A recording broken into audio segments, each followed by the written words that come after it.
You know, you spend a lifetime purchasing a little old house, rear your children, and then someone sits down with a pencil and paper, and within a half second, this is wiped out.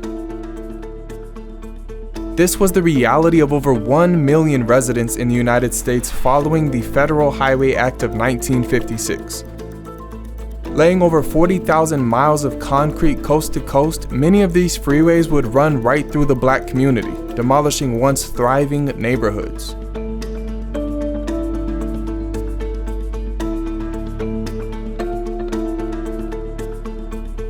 In total, over 500,000 households would be demolished across the country, not to include businesses, schools, churches, and other institutions. Kansas City would be no exception. First introduced as the South Midtown Freeway, 71 Highway would take over 50 years to be completed, displacing over 10,000 residents.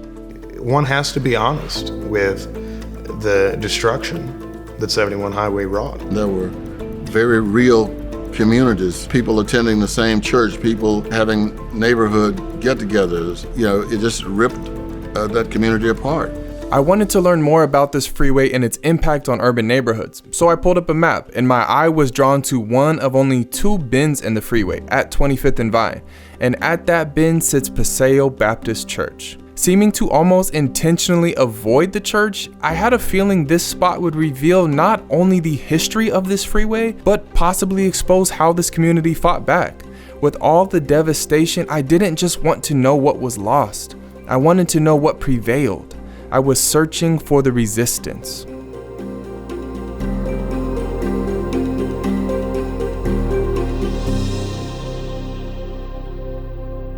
So I started poking around and got connected with Sister Gines, a passionate historian who's been a member of the congregation for decades.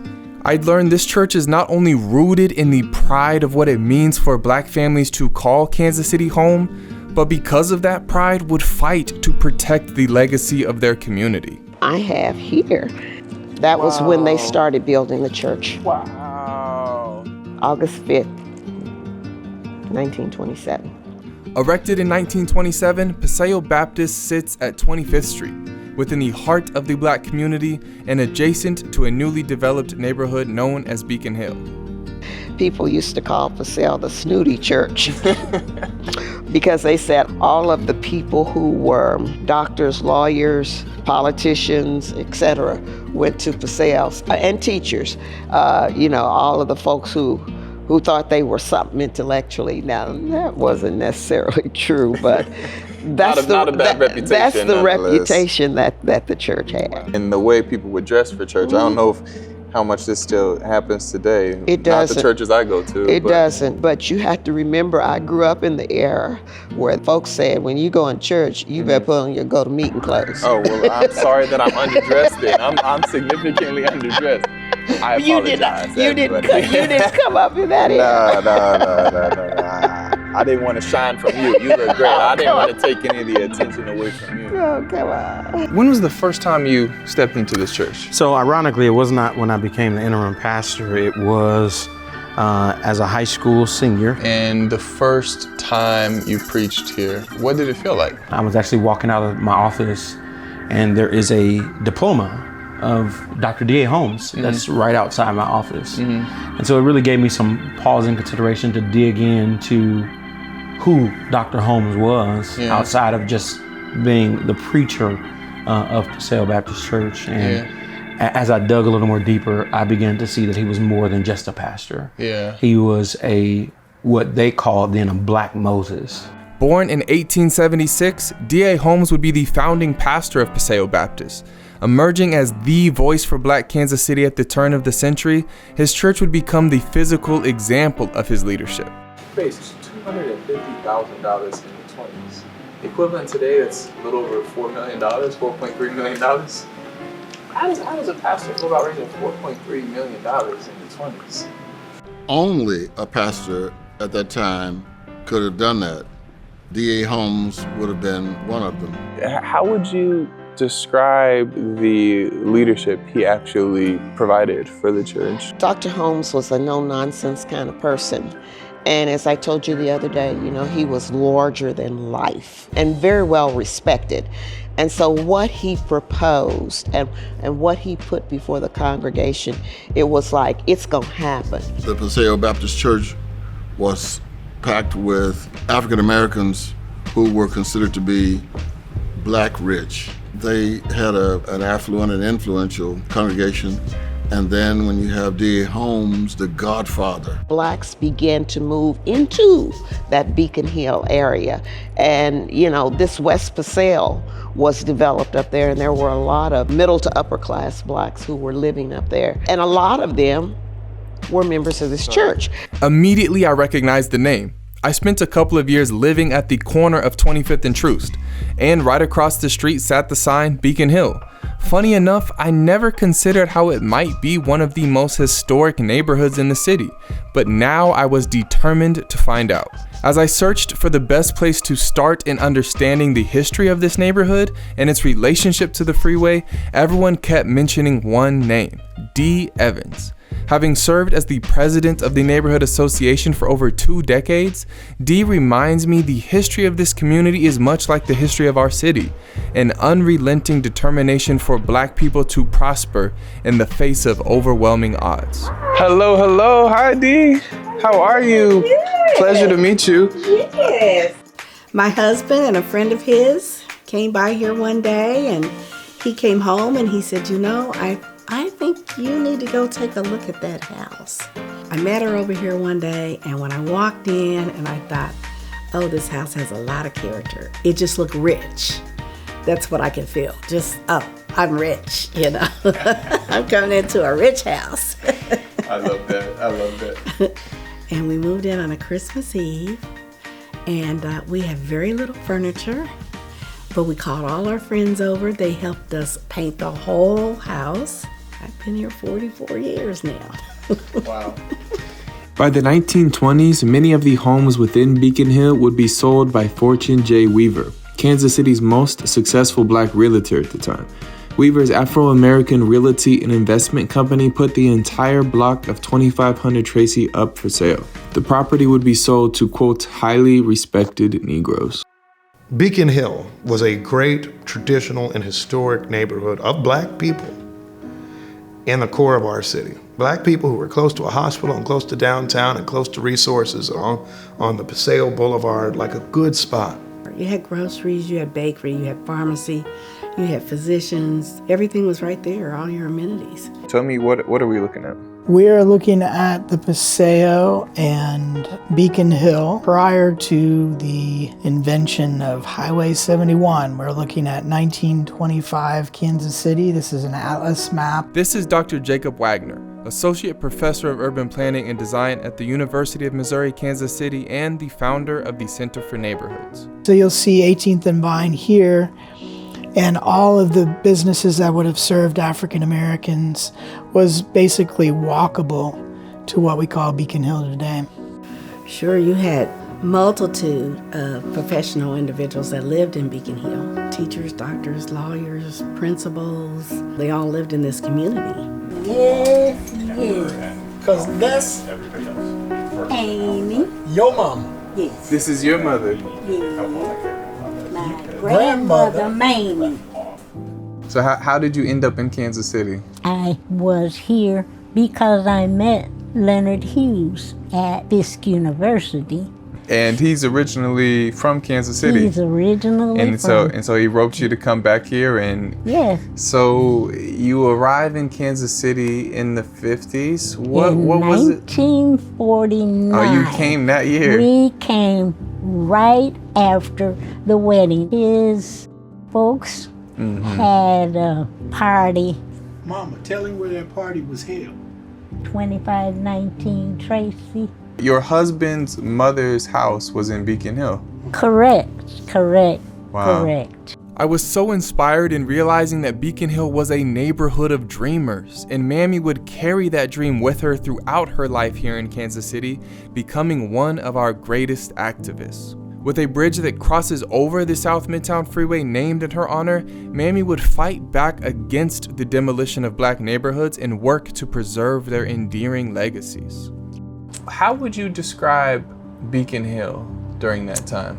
Oh, I would describe it as very nice and very connected. The neighborhood people who felt comfortable enough to talk about what was and was not happening in their area. I think about how truly revolutionary it probably felt at the time, because a lot of well-to-do black families moved into Beacon Hill because they built these homes, and they were some of the first new housing that black families got to move into. And again, there wasn't a lot of choice, because remember, this is 25th and Paseo. There were just two or three more blocks up to 27th, and you didn't go beyond 27th. Once the most race-defining street in Kansas City, black families just did not move south of 27th Street. Whether through enforced laws, social standards, and sometimes the bombing of houses, black families in Kansas City were confined to strict Negro districts.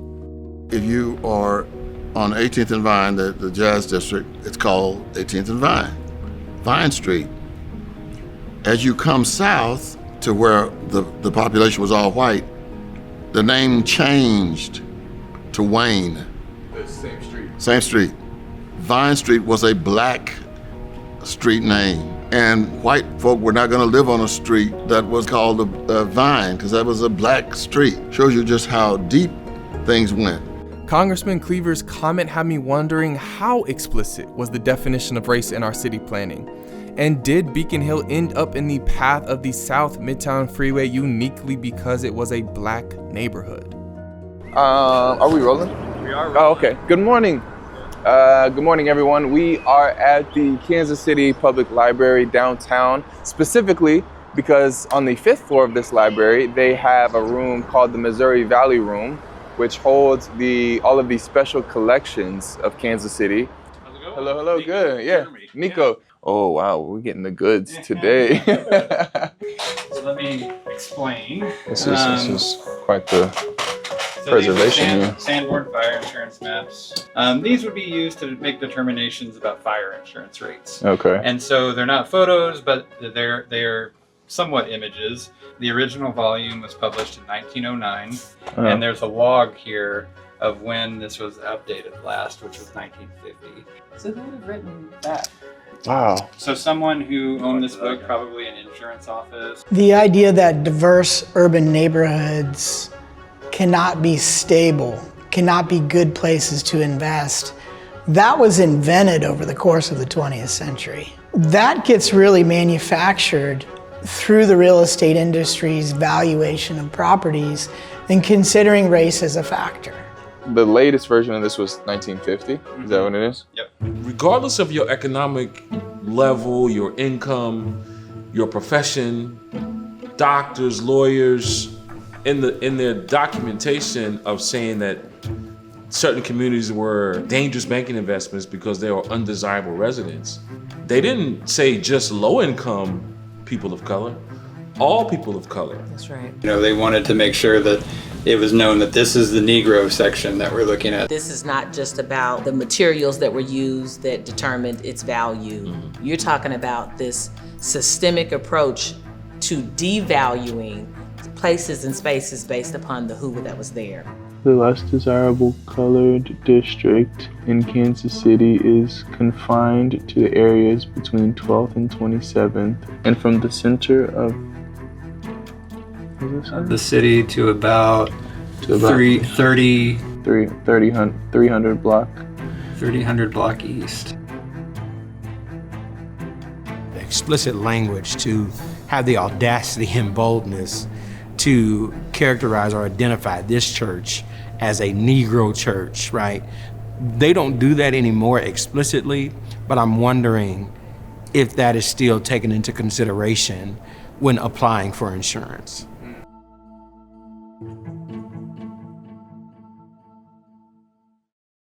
Dude, this is, again, another golden documentary moment when a librarian wheels out one of these, man.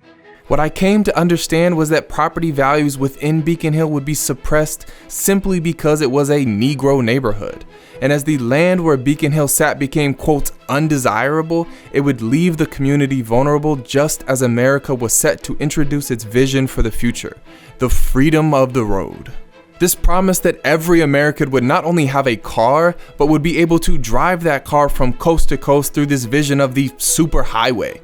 This idea was first introduced at the World's Fair in 1939 when a group of auto lobbyists led by Ford, GM, and others designed what a new highway system would look like. A spectacle they called Futurama. Imagine showing up at 1939 in New York, millions of people over the course of that World's Fair, going to see this exhibit of what you're being told this is what the future looks like. It's beautiful, right? Who wouldn't want to live in that amazing future where you can move quickly through the metropolitan area in your own little private bubble? By 1955, the Department of Commerce was on board with this vision and laid out every route the highway system would take, giving birth to what would become the largest public works project in our country's history. Beginning in the 60s, highways were mapped across the United States, driving economic progress and a promise to connect our country like never before. And so, you can say that the American road is being opened up, is being made free. The freedom of the American road. Kansas City would decide to go all in and become a leader in the age of freeways. We promoted our freeways, and I mean really promoted them. We proclaimed that it would be the best thing for the city, the best thing for residents, the best thing for communities, that it was the way of the future, and everyone would benefit. The problem is, that wasn't true. Most major metro areas had to deal with the insertion of interstate highway systems into existing complex urban environments. And the way that was scaled up was very controversial and very destructive. Someone would have to pay the cost. The freeway would have to end up somewhere, but I wanted to know more about how the state decided where it should go. Why does it take the specific route that it does running through Beacon Hill? And were there ever any alternative routes? In doing some research about Kansas City's early freeways, I discovered an interesting blog written by a local historian in her own right. My name is Lydia Morton. I have written several books on Kansas City history for the Brookside area, for the Waldo area, and the legacy of the Country Club District. Brookside, Waldo, the Country Club District, these are some of Kansas City's most recognizable neighborhoods, and historically white. Her blog post was entitled The Country Club Freeway, and if you're from KC, then you immediately understand my curiosity. The Country Club District is one of our city's most pristine neighborhoods, one of its wealthiest too. So did the freeway almost end up there? What happened was, first, the people started complaining, and actually a whole bunch of them took the city to court. It would require them to broaden the easement at least 200 feet on either side of roughly Warnell Road, right? And that meant a lot of houses, a lot of expensive houses. It was taking houses from judges and doctors and lawyers and people of influence, so. This is where you start to get kind of more organized resistance. And so they're literally just like, for this South Community newspaper, they're like putting these two photos together and saying like, you know, this is what we have, you really want this. And then the Waldo Business Association's getting in on it, you know, calling it a danger to children and the community.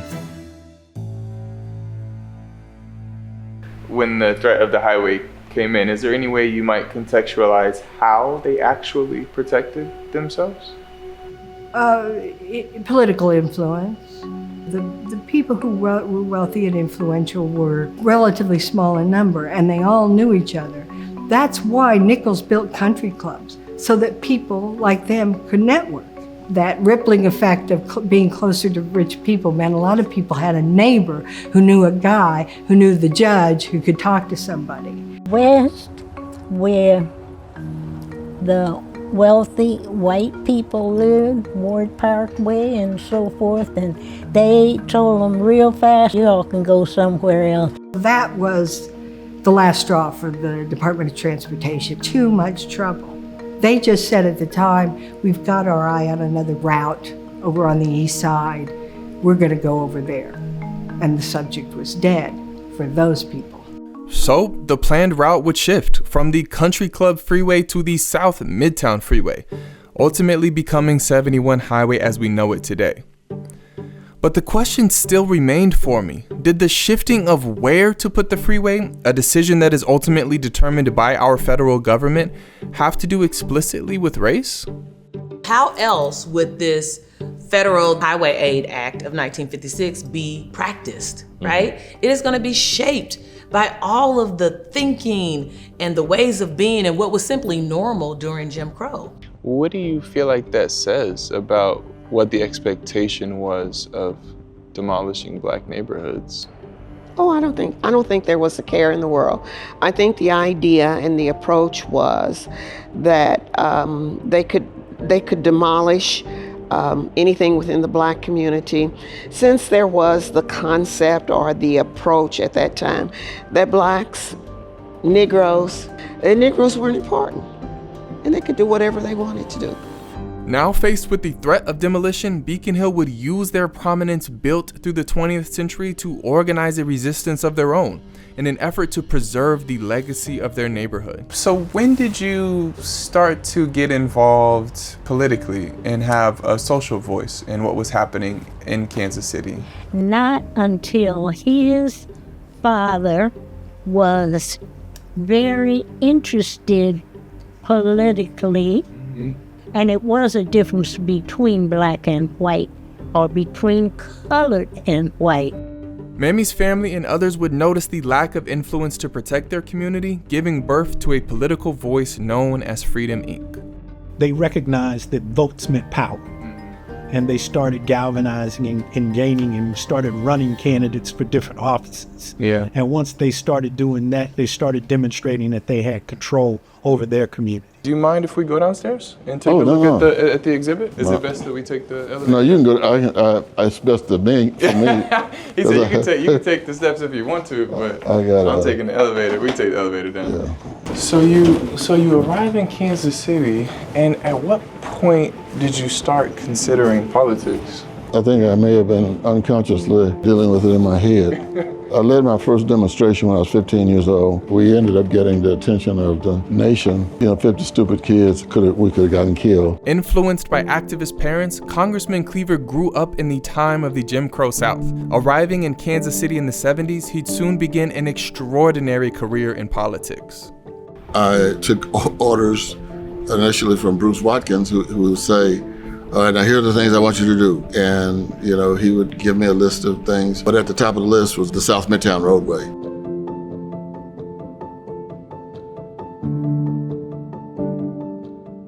As the first black man elected to city council, Watkins would emerge as one of our city's strongest political voices. The two people who could do things in the community without retribution from the white establishment were ministers, D.A. Holmes, and businessman Bruce Watkins. There's nothing you could do to these guys, nothing. That's the feeling I get. I only wish I could have. Well, look, I get to know you now, so that counts for something, right? Yeah, but you need to know somebody with some money.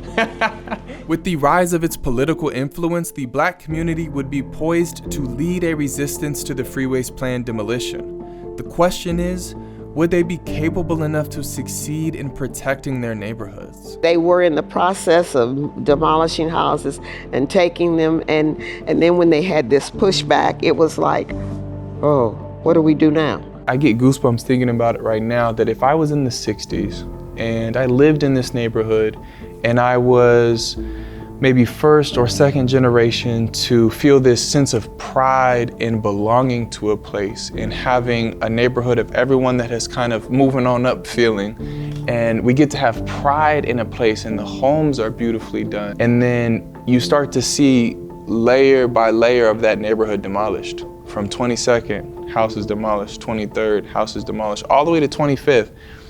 And that leads to this lawsuit in which the neighbors decide that they're going to block. How I have felt this story is they're going to block their history from being erased. They're going to block their culture from being erased. They provided a voice. They were at a point where, you're not going to come through here. This is almost sacred ground. Beacon Hill would take the fight to protect their neighborhood into the legal system. With violation of federal civil and environmental rights, the lawsuit would last over a decade, reaching national prominence. How actively did D.A. Holmes show up in the resistance of the highway affecting the church? He was in the middle of it. He was at the forefront. I can only imagine, the support that Dr. Holmes garnered by standing up to the powers that be to say, even it was quoted in a news article, not over my dead body.